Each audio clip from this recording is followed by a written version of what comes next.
Hi friends, welcome to AK trading. இப்போ நம்ம எதை பற்றி பார்க்கணும், மிட்கேப் பற்றி பார்க்க போகிறோம். மிட்கேப் மண்டே எக்ஸ்பிரி இருக்குது. அதுக்கு முன்னாடி லாஸ்ட் ட்ரேடிங் என்ன நடந்துச்சுன்னு பார்ப்போம். ஓப்பன் வந்து 10,901, ஹை வந்து 10,934, லோ வந்து 10,870, மார்க்கெட் க்ளோஸ் வச்சுருக்கிறது 10,890.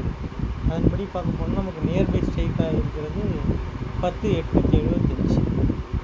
10,875ங்கிறப்ப அதோட கால் அண்ட் புட்டோட லாஸ்ட் ட்ரேடிங் ப்ரைஸ் என்னென்னு பார்த்தோம்னா, கால் வந்து 42, புட்டு வந்து 36, மொத்தம் 78 பாயிண்ட்ஸ் வருது. இப்போ 78 பாயிண்ட்ஸில் நமக்கு ரெசிடென்ஸ் என்ன கிடைக்க போகுது? ரெசிடென்ஸ் 1 வந்து 10,917, ரெசிடென்ஸ் 2 வந்து 10,953. அப்போ சப்போர்ட் என்னென்னு பார்த்தீங்கன்னா, சப்போர்ட் 1 வந்து 10,839, சப்போர்ட் 2 வந்து 10,797.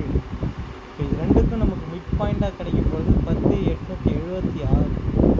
10,876க்கு மேலே மார்க்கெட் சஸ்டெயின் ஆகிட்டு இருந்துச்சுன்னா போட்டு கால் ஆப்ஷன்ஸ், அதுக்கு கீழே மார்க்கெட் சஸ்டெயின் ஆகிடுச்சுன்னா ரெண்டு புட் ஆப்ஷன்ஸ். இது மண்டே எக்ஸ்பிங்கிறதுனால ப்ரீமியம் டிகே இருக்க வாய்ப்பு நிறைய இருக்குது. மார்க்கெட் வந்து ஒரு வால்டைல் வந்து ஸ்லோவாக இருக்க போகுது. ஏன்னா இந்தியா விக்ஸ் 14 தான் இருக்குது, உங்களுக்கு ஐவியும் கம்மியாக தான் இருக்குது. அதனால் மார்க்கெட் வந்து ஒரு ஸ்லோ மூவ்மெண்ட் தான் இருக்க போகுது.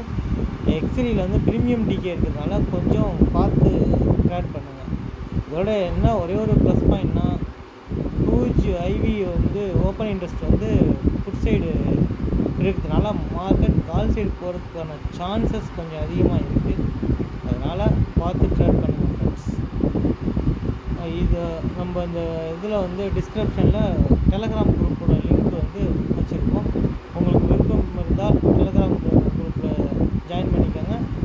லைவ் மார்க்கெட்டில் அப்டேட்ஸ் கொடுப்போம், அதை பார்த்து ஏர்ன் பண்ணால் கற்றுக்குவோம் ஃப்ரெண்ட்ஸ். ஓகே ஃப்ரெண்ட்ஸ், அவ்வளோதான் இந்த வீடியோ பிடிச்சிருந்தால் லைக் பண்ணுங்கள், ஷேர் பண்ணுங்கள், கமெண்ட் பண்ணுங்கள். நன்றி, வணக்கம்.